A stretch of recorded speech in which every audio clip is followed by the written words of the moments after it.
Hi guys, welcome back to Human Connections with Cassie King. For this episode, we have Yassmina. She is originally from Amsterdam and moved out here to this beautiful rural property about 6 months ago.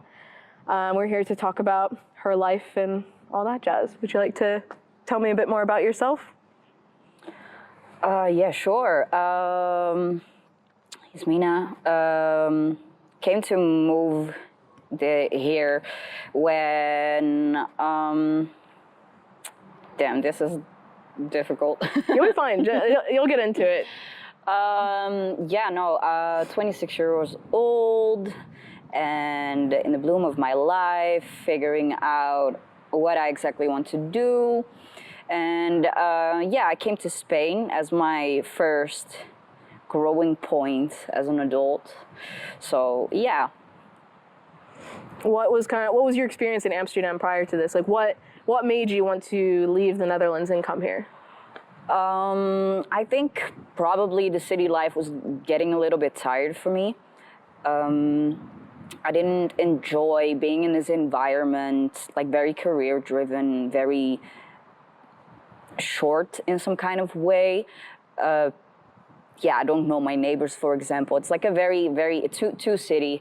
And so I've been traveling to Spain for 3 years on and off, and I really fell in love with the culture, how the people are.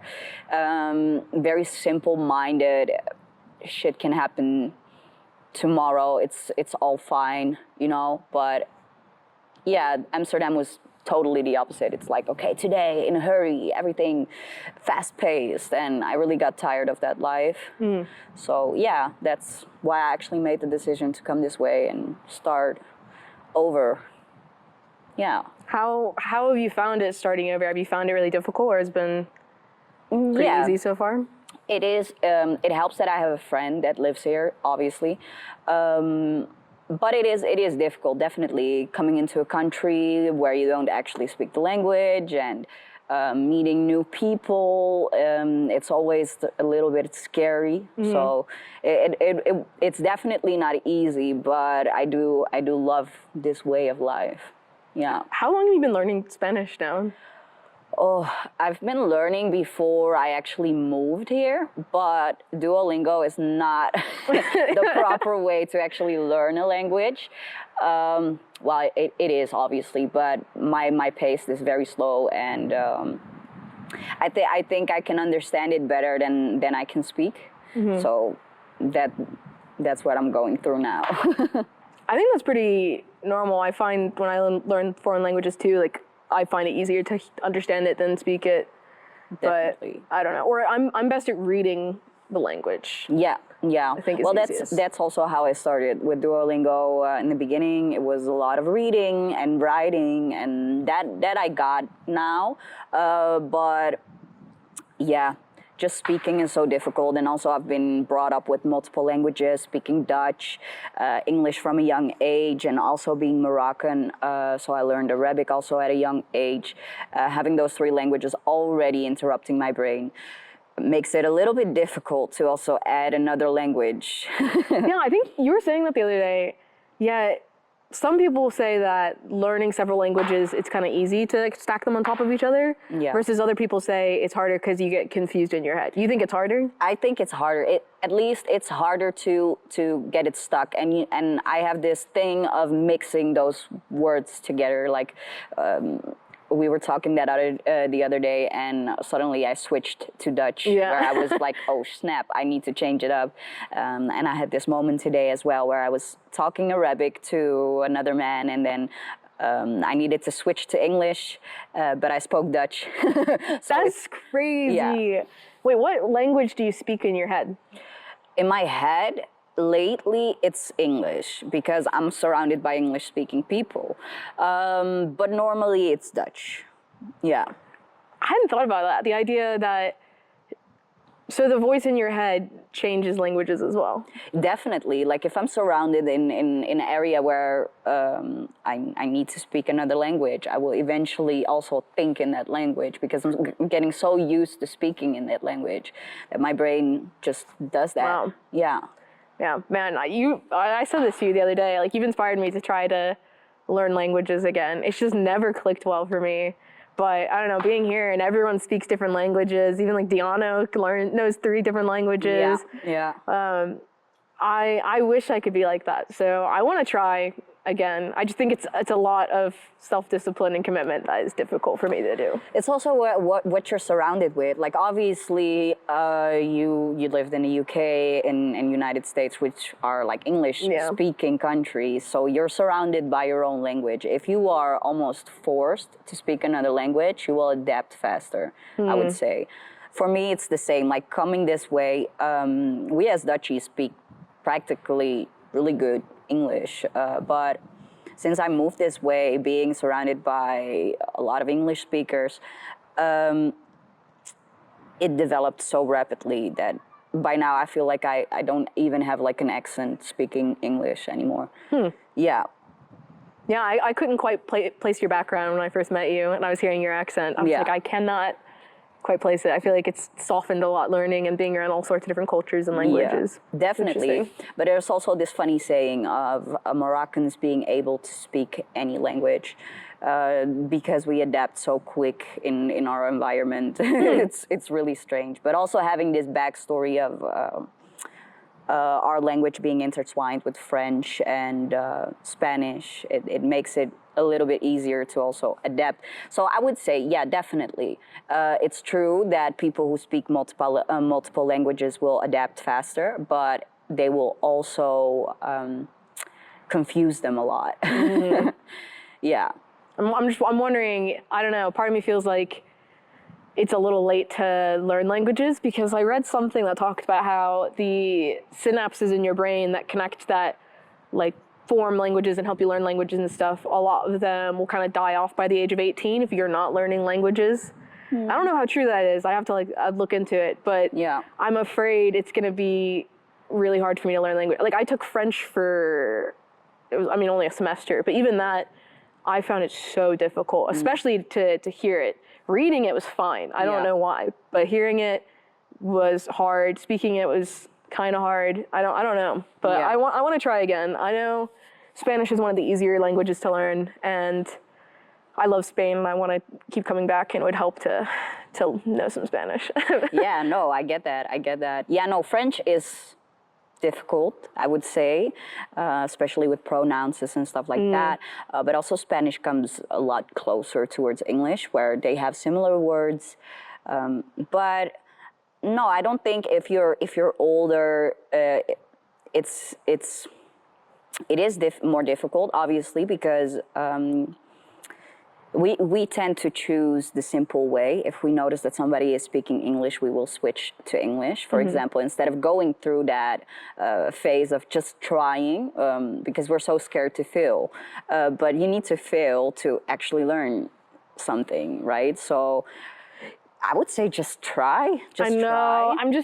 I'm afraid. I know in some cultures, they give, specifically Americans, but I'm not just Americans, a hard time if they mess up the language. Like, I've heard that stereotype specifically in France, of like, oh, you stupid American, like, messing up my language.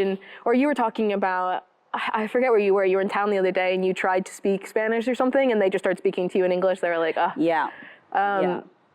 And so I think it's hard I don't know, I think here it would be really easy to practice foreign languages because you guys are all super kind of welcoming and encouraging of that. But I think there's a very nervous feeling trying it out in public and not knowing how it's going to be perceived and not wanting to come across as like disrespectful or stupid, or it's kind of like that. Yeah, no, I get that. Do I hear a cat? Yeah, that's Nala. Where? There, over there. Oh, hi. She's giving us a little visit. A little cameo. Yeah, she's like, let me talk with you guys. I have some news for you. Sorry, you're saying we're talking about language. Yeah, no, but definitely, I get that. I feel like for me, for example, like my parents are both Moroccan, but my mom doesn't speak any Arabic. My dad did teach me on a young age, and I have my grandma to talk Arabic with, but usually I actually don't talk Arabic a lot. And those moments where I get to meet other Moroccans and we talk Arabic, I almost get like a glitch because I feel so unconfident talking that language. Almost awkward because I don't want to make the mistake. But at the same time, I do understand that I just need to go through it, and eventually they will understand me. Like, even though I know like the minimalistic stuff, they will get it. And it's the same with Spanish, as I am noticing now. Like, we have this horse lady, Marilina, who is really, really good at articulating. So she makes it so much easier for us to understand her.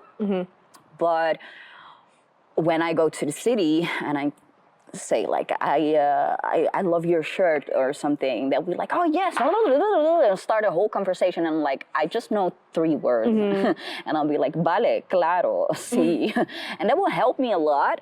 But I feel like learning a new language is definitely something that it is important for us. I feel like living in this world where everybody has their own cultures, and especially if you want to travel a lot, it is very important to get into those languages and at least try, even though you know like 3 sentences. Like, people will appreciate the fact that you actually try to learn the language. So that's how I look at it. But I would say learning a new language when you're older is definitely way more difficult than being young. As I noticed, for example, with Diano, like, he seems to pick it up so quickly. He picked it up so quick. His English is, for his age, and if you would compare him to other kids here in Spain, it's perfect. It's really perfect because I think it's also having that. So I would say pop culture has like a very big impact in that. As I was speaking to other Spanish people who can speak at least a little bit of English, they learned it through video games or movies. Movies, exactly. And the more we're getting closer to that, like now, if you're listening to the radio, you will hear Spanish songs, and so we're getting now in this new wave of the world where everybody is mixing all these languages. And that's where I feel like Amsterdam is a very good example as the living room of the world, how people call it. The living room of the world. Yeah, because all cultures are combined there. It's like the same thing I told what we were talking about yesterday. She's like, hi. We were talking about it yesterday, like going to a store here in Spain, for example, they don't really have like international kind of foods. It was surprising to me that they even sold mochi, where I was like, wow, I can't even find like those typical things, what I was looking for making my soup or making like lentils were so hard to find. Exactly. And but if you go to Amsterdam, you walk into any grocery shop, they have any kind of food that you need from all over the world, and that's because we are intertwined with so many cultures, and you can also see it in our slang, for example. It's all mixture of culture, like Surinamese, Turkish, Moroccan, English even, and I think that helps a lot. Trying to tip into other languages. So if I would sit, for example, in the bus and I would hear 2 Surinamese ladies talk, I can pick up the words that they're using because we use it in our slang. And I do feel like it helps a lot because you can, how do you say, if somebody knows where you're from or knows your language, you feel some kind of attachment towards that person, and it really helps to connect people as well. Even if you know like 1 sentence, it's the same if you go to Morocco and you say that you're from the Netherlands, they'll suddenly say the 2 or 3 words that they know in Dutch, which is really cool because you feel like, hey, somebody knows it, and you'll start a conversation based on that. So you think Moroccan and Dutch culture is very intertwined? Definitely. I mean, the reason for it is because yeah, how would I say? Like after the Second World War, Moroccans started spreading rapidly all over the world. And when they go back to their home country, they will teach those words to their nephews, their uncles, their aunts, and it will keep continuing. So when you go, for example, to the beach in Morocco and you say that you're from the Netherlands, they will start talking to you in Dutch. If you say that you're English, they will say the 2 or 3 sentences they know in English. It's just a way to attach to people and have that connection. And I think that's a very important thing to have. That's cool. I don't know a lot about Ow, why? I don't know a ton about Morocco. Most of it I've learned from you, which has been really interesting. Yeah. Like from culture to cooking to everything. We've talked about this a little bit, but what's your favorite part about Moroccan culture? The hospitality, I would say. Like, it's really important for us to make people feel welcomed and yeah, to have like this certain connection where we're really interested in other people. It's really interesting where people come from, and we like it when people like our food. Moroccan food is so good. At least what you made. Thanks. So good. Yeah, so I would say like a typical Moroccan mindset is just to be very hospitable, invite people in, and we have like a very big share community, which also comes a lot from our beliefs, and we take that with us everywhere we go. So if you go to Amsterdam and you meet a Moroccan person and you say, hey, I've been to Morocco, they'll be like, oh, nice, come eat at my place tonight. You know, it's very open and very interested in other people. The same with sharing food. Just now I made some tea for this other Moroccan man, and he was like, you like mint tea? And I'm like, yes. He's like, I'm gonna get you some mint. That's Aww. just the way of thinking, I would say, in general, for Moroccans. Yeah, and I haven't been born in Morocco, but my grandma did, and my grandfather did share those traditions with me, which I really appreciate because it does make me the person that I am now. Like, oh, I have this, you want some? You know, which is the total opposite of, for example, Dutch culture. But it's nice to have like the best of both worlds. No, I definitely, I see that in the way you present yourself. Yeah. Kind of having a combination of those cultures, because you are very like hospitable and have brought a lot of those Moroccan cultures over here, which is cool to learn about. Yeah. Yeah, we talked about this as well too. As someone who's interested in going to Morocco, Yeah. what do you think are the big do's and don'ts of going there? Depends. What you're looking for. What you're looking for, where you're going. I would say if you go to a very touristy place, just be you. Don't fall for the tricks. Don't take the monkey on your shoulder. They will ask you. Really? They will ask you 50 euros just to take a picture with that monkey. Wow. Don't do that. Don't. But yeah, I would say it just depends on where you're going. If you're going to a village, go with someone that is actually from the country or with a guide. Because they will take advantage of the fact that you're a tourist. Like, even though we're very hospitable, we also are from a country that is very cheap. Like the minimum salary of any regular Moroccan is around 100 euros per month. That's crazy that people live Exactly. on that. Yeah, and then just imagine having a family of 8 and trying to feed them. It's insane. So it's like survival of the fittest, definitely. Like, everybody is just hustling to make some money. So that's a really big way to go. So once they notice that you're a tourist, even for me, like being a Moroccan, but they will definitely pick out the fact that I'm from Europe. I'm not at all like representing the fully Moroccan vibe. It's totally different. If I am, for example, with my uncle, he always tells me to shut up. He says, Yassmina, you don't say shit. Once you start talking, that purse is going to be from 20 euros to 40 euros. And I'm like, okay, I get it. And that's just the way they go. And I understand it completely because they try to hustle. But that's an important thing. Like, go with a guide or go with someone that you know. especially as a female, going to a village or something, people will notice that you're not from there. So it's always nice to have like a man or, again, a guide representing you. It's way safer. You never know. But if you go to touristy places, yeah, just stay away from the monkeys. Ow. And yeah, enjoy your time. I mean, the touristy places are very focused on that 101 night, Arabian night vibe. So in Marrakesh, you will have that feeling. Casablanca is, for me, very over-romanticized. Alex was saying it's really good for food, though, right? It is, because, well, I can argue to say that it's not completely true, but he has been to Casablanca. I've been there when I was a child, and I never really liked the city because I felt like there was not enough to do for me, at least. But for food, definitely. But I would also say Al Hoceima is a very good place to go and eat fish.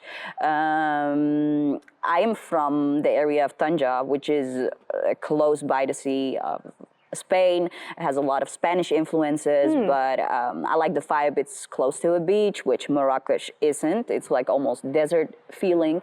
So it just depends on what you're looking for. If you really want to have that desert experience, the very expensive experience, you go to Marrakesh. If you want the over-romanticized Casablanca movie nonsense, you go to Casablanca. If you really want to enjoy cultures, you should go to villages, because villages are a good representation of what Morocco actually looks like. If you go to the big cities, it's all the same now. It's like Europe. We as Moroccans all say that. Like if you go to Tanger, if you go to Marrakesh, it's just a vibrant city. But if you go to a village where you can, just like this place actually, where you are off the grid, you will see those authentic experiences. Exactly, the shepherd with his 20,000 sheep walking around. And that's cool. yeah, I really like that vibe. But there are specific touristy places where you can go and you will enjoy, definitely. Okay, very cool. Let's kind of pivot topics before we get too off track. I would love to hear like more about Yana's story from your perspective, or kind of telling of it. So a little bit of background. Yana is one of your best friends. Yeah, definitely. We've been friends for 11 years now. That's crazy. I don't know if I have any friends that I've known for that long. Getting close maybe. But, yeah. And Yana is the woman who owns this property, and she's here with her 13-year-old son, Diano, who we were talking about, knows 3 different languages and very, very high energy. Yeah. And you moved, was she kind of like trying to convince you to come over here, or were you like, I'm done, I'm coming? No, definitely, like both ways. So she moved here 6 years ago. And 6 years ago, she started her plans to move this way, and it was just a random day that she was telling me, like, okay, I need to pack my bags because I'm moving to Spain. I was like, what? Did you even know she was looking at that point? Yeah, I know she was looking, but I didn't know that she would actually take that step. Like, we all, like, our whole friend group was like, yeah, we should definitely move out of the Netherlands. We're not happy here, etc., etc.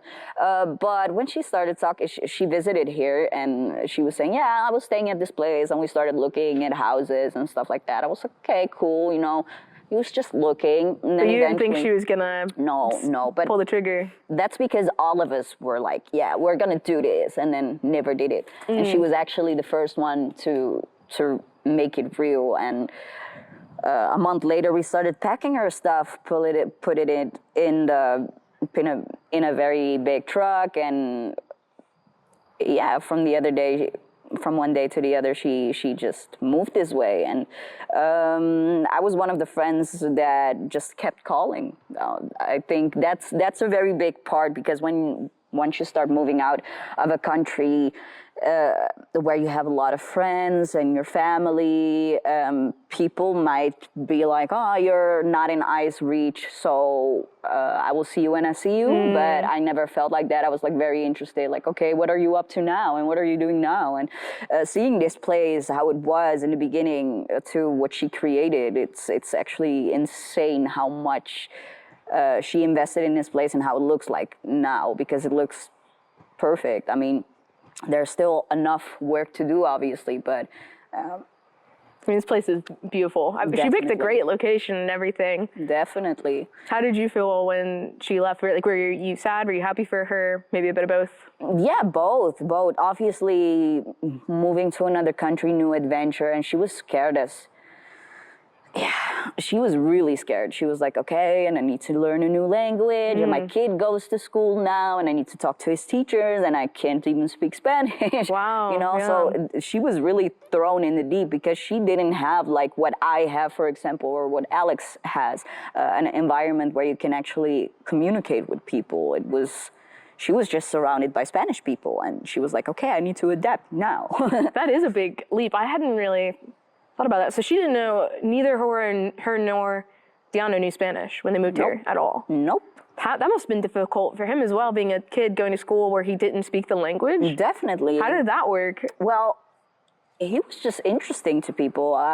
That's one thing for sure. Like, because he's from another country, he doesn't speak the language. Obviously, like, kids are kids. They will bully each other for the fact that they're just them. But he also had a lot of kids who were actually interested in him. Like, okay, where are you from? And they actually taught him the language pretty fast. He picked it up real quick. He was around, let me think, I think 6, 7? Something like when that? they moved this way. Wow, okay. So he adapted real quick, and his Spanish is way better than his mom's. Really? Yeah. Well, I guess he speaks it all the time at school, right? Yeah, and he also has like Spanish friends around him, which Yana obviously also has, but she lately, especially, she's been surrounded by a lot of English-speaking people, which is also like, sometimes she also has the error, but she is really great in Spanish, and how quick it developed. It's also insane, from saying a few words to like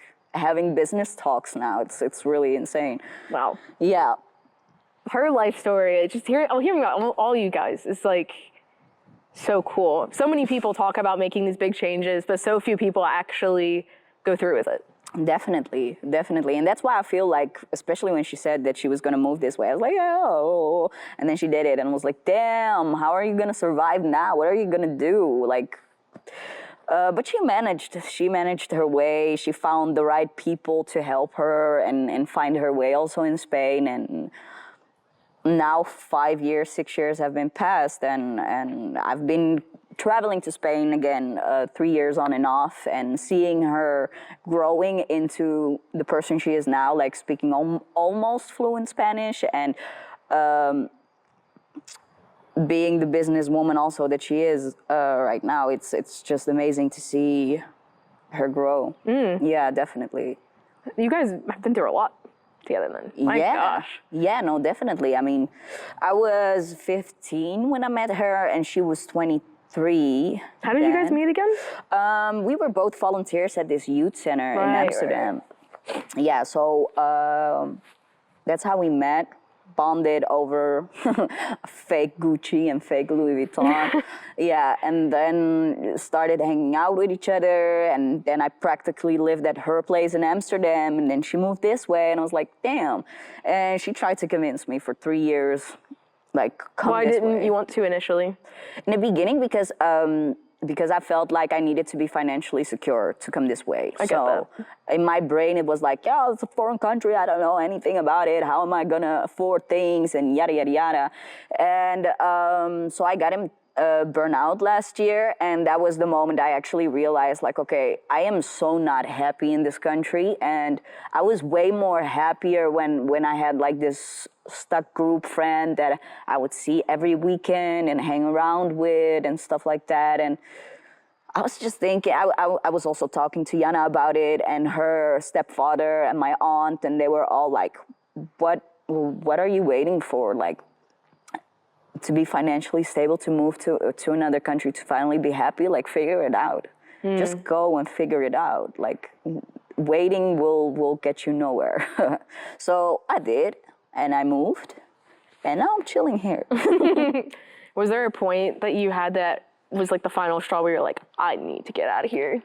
Yeah, no, definitely. When I realized, like, okay, I started my first year of social work studies, and I was by that time already 25, and I was like, damn, I'm old. The youngest girl in my class was 15 years old, so we had this 10-year difference, and I was like, I'm actually not down for studying anymore, you know?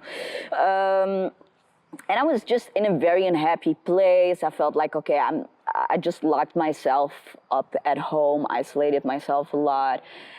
And I was like, okay, I don't want this life for myself. Like sitting at home all day, waiting until I get like going to work or going to study or anything like that. I was like, no, I just need to leave. I need to empty my brain. I don't want to be in this environment anymore where I'm constantly stressed and need to figure things out. Yeah. Oh, like good for you for taking that leap though, even without feeling like, did you feel at all financially stable when you came here or not? Really? No, hell no. But I had a lot of support from my family, which helped a lot. They were like, okay, just go. We'll give you money. You'll figure it out. Just go. And I did it. And now I'm here and somewhere financially stable. Still figuring out what to do here. Obviously not speaking fluently Spanish is difficult, especially as I'm living in a village that doesn't speak any English at all. It's quite difficult, but there are many ways as a Dutchie to make money in this country, luckily. Definitely. Yeah. I'm very envious of how easy it is for you to move like around Europe as well with EU citizenship and all that. What do you Just being from the Netherlands, it's a lot easier for you to come and live in Spain. Yeah, definitely. I mean, it would be a whole other story if I was born in Morocco, but yeah, definitely. And I wouldn't live in any other country than Spain, honestly. Really? Yeah. I love Spain. I mean, I've said this to you. I've said this to everyone. Spain is my favorite country I've been to. So if I was to live anywhere, I would also live in Spain. Same. But I completely agree with like the lifestyle, the weather. It gets a little toasty for me in the summer, but yeah, definitely. It's just what you enjoy. But like what I've known, like a lot of Dutchies do, is they spend their summers in the Netherlands, and then around the winters they come back to Spain and chill here because it's slightly warmer than the Netherlands, but. Yeah, for me, it's just great, even though it's hot. I feel like there's always a way to find your way. Like in the summer when it's freaking hot, I'm here in the forest chilling in this hammock. The hammocks are nice. Yeah. Exactly, and during the winters, it's also awesome because you have days that it's like 18 degrees, or you know, and you can just sit in your t-shirt outside. Seasonal depression is non-existent here, it seems. No, almost not. No, definitely. What has been like your favorite moments or things having moved out here, being here the last 6 months? I think developing like new skills, figuring out how to be my own boss, be independent for sure. I mean, being like constantly surrounded with family and friends in the Netherlands to coming this way and not have that. Like obviously I have my best friend around me, but you're actually away from the whole world. It's a good moment to focus on yourself and what you want to do and what you want to achieve in life.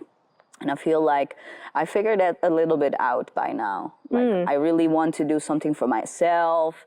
You're actually getting confronted with yourself as well.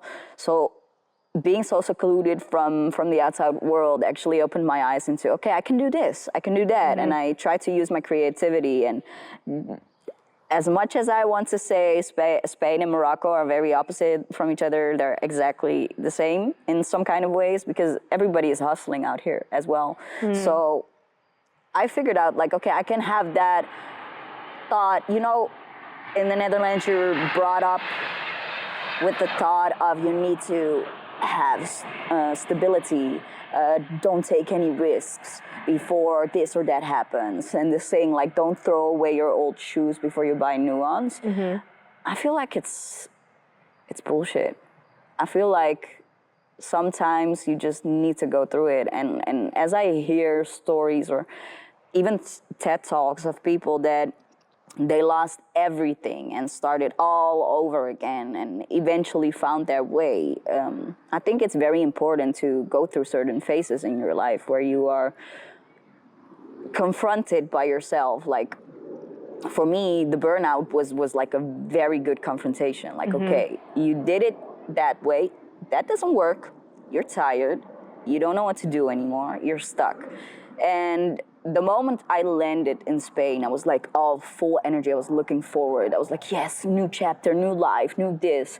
And going into it, like the first 3 months were all like, how do you say it? It was almost like a euphoria. It was like, yes, I need to do that. I need to do this. I can do that. I can build this. And halfway through it, we obviously did the summer camp, and a lot of energy went into that, and then family, and then we had like this very short period of time for ourselves, and I noticed like I'm getting tired again, you know? And I was thinking about it, like what makes me tired, and how can I change it for myself? And it's just setting up boundaries. I noticed like it's really hard to, if you are in an environment where you want to please everybody, to get to yourself, it's really difficult to listen to yourself. And one thing I think I definitely learned out here is just to say no, and just to be selfish and be like, I truly don't care. Mostly because Spanish mentality is also like that. Yeah. No, I think, yeah, I completely agree with everything you said. I think being uncomfortable and facing these challenges, or kind of being in that discomfort, is when you learn a lot about yourself too. Yeah. Like, and I think it's really important to set boundaries to others, to yourself. Yeah. Like, it's important to protect yourself and, you know, your energy and all that sort of thing as well. And that's something that I've realized having, I guess my like leap of discomfort was moving to the UK and living there, being alone in a foreign country. At least I knew the language and things like that. Yeah. But I learned so much about myself and kind of what boundaries I needed to set for myself and how to kind of prioritize my mental health and my physical health and all those sort of things. So I completely agree with all of that. Definitely. What's the time? We'll do a time check. I feel like I'm rattling. No, it's good. I love it. It's About 7. Okay, cool. Do you have words of wisdom? Have you thought about it? I'll let you think. I'll explain it. I explain it every episode. But if this is your first kind of watch through, this is my words of wisdom book. This is one of my most prized possessions. I started this in 2021. Yeah. And I take it with me traveling everywhere. My brothers have written in it, people from different countries, people I've traveled with, people I've met in hostels. I don't know, everyone writes in it. Some of it's serious, some of it's not serious. I just think it's really cool having a piece of knowledge, a quote, anything from the people I meet that I enjoy being around. Yeah. And I love like reading them, and I remember like exactly where I was and who it was, and that moment when I asked them and they wrote it down and explained it to me. And I just think that's so cool. Yeah. So let me pull out a pen for you. And have you thought of something? I am still thinking. We can chill for a few minutes and talk if you want to mull it over. Yeah, sure. Something else I wanted to speak on, since we've got a little bit of time, is your cooking is so cool. So it was yesterday, right? Yeah. We did that. Oh gosh, the days are mushing together. Flying by, yeah. I don't think I've ever properly experienced Moroccan cooking until we made you made that soup. It was amazing. And the cookies. Do you want to explain what the soup was and the cookies that we made? Yeah, sure. So we made harira soup, and we made shebekia, which... It was so good. It was definitely good. Yeah, it's... So a harira soup is one of the things we start with during Ramadan. Well, obviously you start with a date first, and then some milk on the side. And harira soup contains all the nutrition you actually need during the day. So it's a very important soup. It contains iron, it contains a lot of veggies, and it's really filling. So we eat that during Ramadan, especially in the first hour, and then after an hour or two we start snacking like crazy because we have like this stuck time period to eat. But I really love this soup, especially how my grandma makes it. It's just a staple. And as I was telling you guys yesterday, like I'm this weirdo that likes to put my shebekia in my soup. It's like a kid's thing. Like when I was little, I really loved the shebekia, and this random day I just started dipping in my shebekia into the soup, and I loved it. It was like fusion. I felt like ratatouille, you know, like cheese, chocolate. Yeah, I know exactly what you're talking about. It was perfect, and I feel like Moroccan cuisine is a really lovable cuisine. It's made with love and passion, and it's not something you can measure. What I have noticed, like even though you have a recipe in front of you, you need to cook on feeling, and that's the best way to do it. Eventually, it will end up being something, and everybody's cooking is different, right? Like some people put, let's say, pumpkin into their Really? harira. Yeah, it's everybody has their own kind of ways. It also depends on where you've been raised, how your grandmas like to make it, but definitely harira is one of my favorite soups. Yeah. And what are the cookies? Like, do you have any kind of wisdom about them? We learned yesterday they're very difficult to make the shape. Yeah, definitely. You need to have a lot of patience for shebekia. Yeah, if there is a wisdom behind it, no lo sé. I truly don't know, but it's a very appreciated cookie. What's in them exactly? It's because it's a really interesting flavor profile that I've not really had before. Yeah. So I would say the key elements specifically are the fennel seeds, the anise, and the orange blossom water, which I really like. The combination of them is really good. Obviously, the nuts, the walnuts and the almonds, very important. Otherwise, it's not going to be the same, because if you make those cookies, you blend the almonds and the walnuts, and it already smells like shebekia. So it did, yeah. Yeah, so that's the base, and then adding the anise and the cinnamon and all those things, even saffron, which is like, I didn't expect it to be in the cookie. It's just a crazy combination. You would never expect that it works, but it works. Yeah, because it's a lot of like savory components, and it's like a lot of earthy, nutty kind of flavors. Yeah. And then you fry them and put the hot honey and sesame on them, and it's like, it was so Moorish. I just kept eating it. Yeah. So good. Yeah, that was, I want to try to make that when I go home. Yeah, I'll send you a bunch of recipes that you can make, especially because I know you love baking. We have a lot of cookies. Ooh, yes, Yeah. please. I would love that. Yeah. Yeah, if you have any without, I don't know if walnuts is a common ingredient in the cookies, but my mom's allergic, so if you have any non-walnut I recipes also as have well. peanut cookies. Is that okay? Oh, yeah. Yeah. Peanut cookies. The moon-shaped cookies, which I think you would like it. Really good. Okay. Yeah. That's good to know.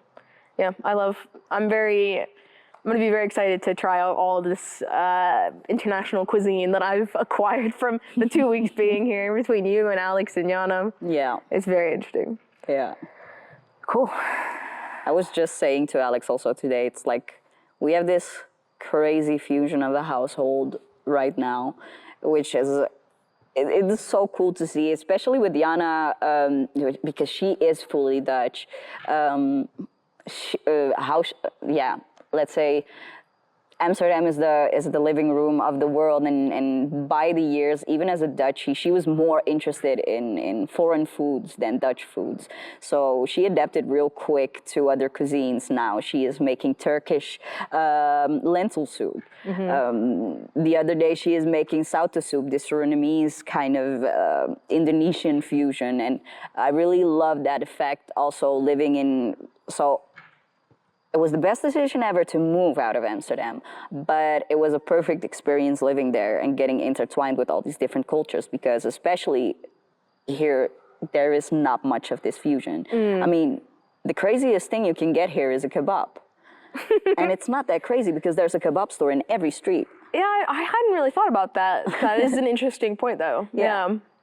Versus, I've been in London a lot. London has a lot of different cuisines and things because it's such a melting pot of cultures too. Exactly. But yeah, Spain, it's a lot of just Spanish food, which I love Spanish food, but it is interesting that it's not as diverse in its cuisine. No, definitely.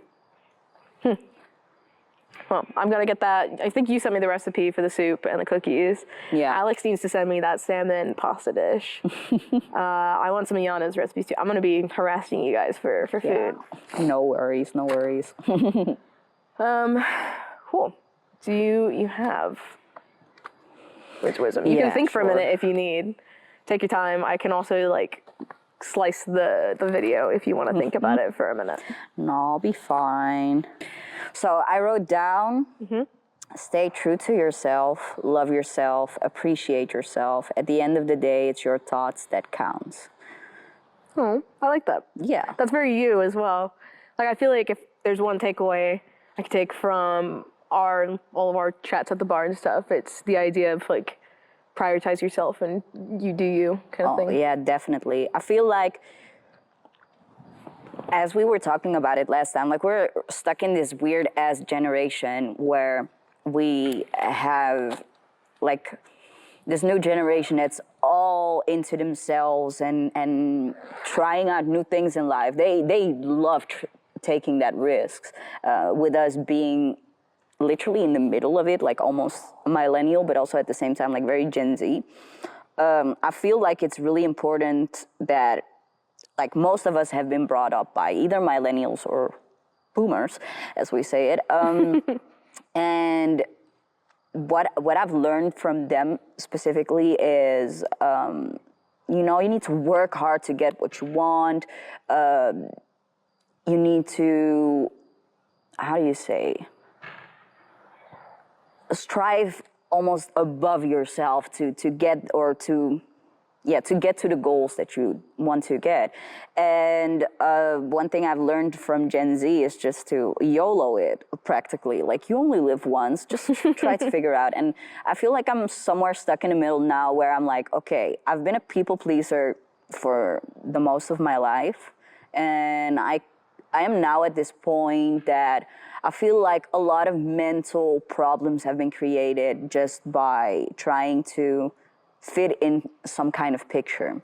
And I feel like now the only picture you need to fit in is your own. Why would you hang around people that don't appreciate you for you? If you need to change yourself to make other people happy instead of yourself, something is going wrong, terribly wrong. So I feel it's so important to love yourself and be in that state, as I am meeting more and more people who are stuck in their ways. Like, I don't know how to appreciate myself, or I don't know how to do this. I'd rather just help other people. And I feel like it's a very, very good quality to have, that you want to help other people, but start helping yourself first. Only then you can help people to a certain degree without expecting anything back from it.